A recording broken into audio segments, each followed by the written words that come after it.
പാർട്ടിയേക്കാൾ മേലെ ഒരാൾ വളർന്നത് ആണിപ്പോൾ കേരളത്തിൽ നടന്നത്.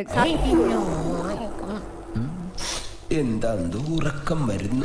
സാധാരണ കമ്മ്യൂണിസ്റ്റിൽ അങ്ങനെയല്ല, പാർട്ടിയാണ് എന്തിനേക്കാളും വലുത്. പക്ഷെ ഇപ്പം കേരളത്തിൽ നടക്കുന്നതല്ല, പാർട്ടിയേക്കാൾ വലുത് എന്ന് വെച്ചാൽ പിണറായി ആണ് ഏറ്റവും മേലെ ആയിട്ടുള്ളത്. അതാണ് തലതിരിഞ്ഞ രാഷ്ട്രീയക്കാർ നാടിനെ സേവിക്കുമ്പോ നാടിന്റെ തലയെഴുത്ത് തേയും. അത് കേരളത്തിന്റെ വിധി. എന്തുകൊണ്ട് ഇത്തവണ LDF തോറ്റു? സിമ്പിൾ ചോദ്യം. ആളുകൾക്ക് ബോധം വന്നതാവാനാണ് ചാൻസ്.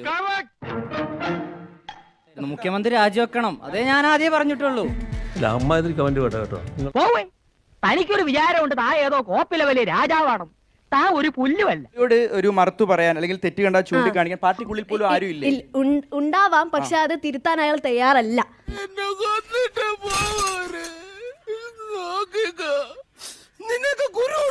പിണറായിക്കെതിരെ പറഞ്ഞാൽ എന്ത് സംഭവിക്കുന്നതാണ് ഈ ഉള്ളിലുള്ള ആളുകളുടെ ഒരു പേടി. ആളിന്റെ നടുവിലൂടെ കുറെ കാലം നടന്ന ആളാണല്ലോ, വാളെടുത്ത് വെട്ടുന്ന ഭയണ്ടാവും.